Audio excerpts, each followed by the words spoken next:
La deuxième étape de l'échange de prisonniers entre Israël et le Hamas s'est déroulée dimanche soir. Comme convenu, Israël a libéré 550 nouveaux prisonniers palestiniens, portant en 1027 le nombre de détenus relâchés en échange du soldat Gilad Shalit. Dans les territoires palestiniens, et notamment à Ramallah, une foule immense a envahi les rues pour célébrer le retour des détenus. Le président palestinien Mahmoud Abbas, qui se trouvait en déplacement en Jordanie, n'a cette fois prononcé aucun discours.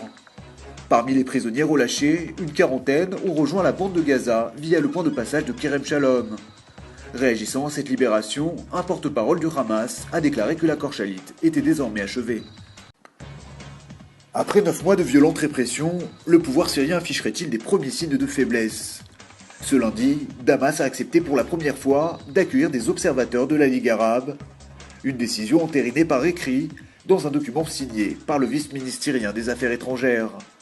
Au Caire, où il se trouve actuellement, Faisal al-Magda a paraphé un protocole d'accord, un document signé également par Ahmed Ben Eli, le secrétaire général adjoint de la Ligue arabe. Une première délégation d'observateurs de la sécurité et des droits de l'homme est attendue en Syrie dans les 72 heures. Cette mesure est présentée comme la première étape du plan de sortie de crise proposé il y a déjà plusieurs semaines par la Ligue arabe. À terme, si le président Bachar el-Assad accepte de coopérer, les sanctions visant son régime pourraient être allégées. Israël renforcerait activement ses capacités de défense maritime. L'un des 3 sous-marins Dolphin de la marine de Tsahal, un appareil de fabrication allemande, vient d'être entièrement modernisé par l'industrie militaire israélienne. Cela fait en réalité 2 ans que le sous-marin n'était plus en service, mais l'information avait été soigneusement gardée au secret par la censure militaire. L'État hébreu, apprend-on de sources sécuritaires, ne souhaitait pas donner l'impression que ses capacités opérationnelles étaient réduites. Toujours est-il que le coût de cet entretien est évalué à 100 millions de shekels. Israël qui par ailleurs aurait entamé la construction de hangars pour ces 2 nouveaux sous-marins dont la livraison est prévue pour les tout prochains mois. Israël aurait proposé à l'Inde de lui exporter du gaz naturel.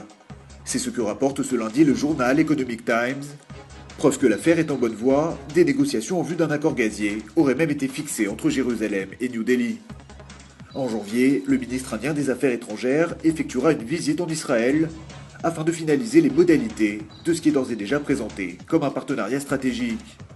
À l'origine de ce contrat, le ministre israélien des Finances Yuval Steinitz, très favorable à la création d'alliances avec les pays émergents.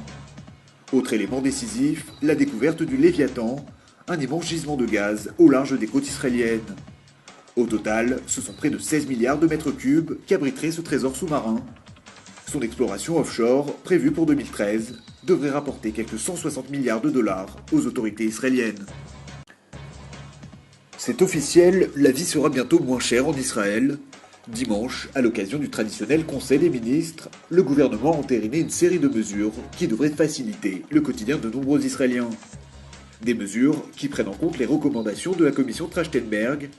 Elles prévoient notamment la baisse des prix des transports publics, une limitation dans la hausse du carburant, ou encore une ouverture à la concurrence des produits comme le lait, les œufs et le fromage.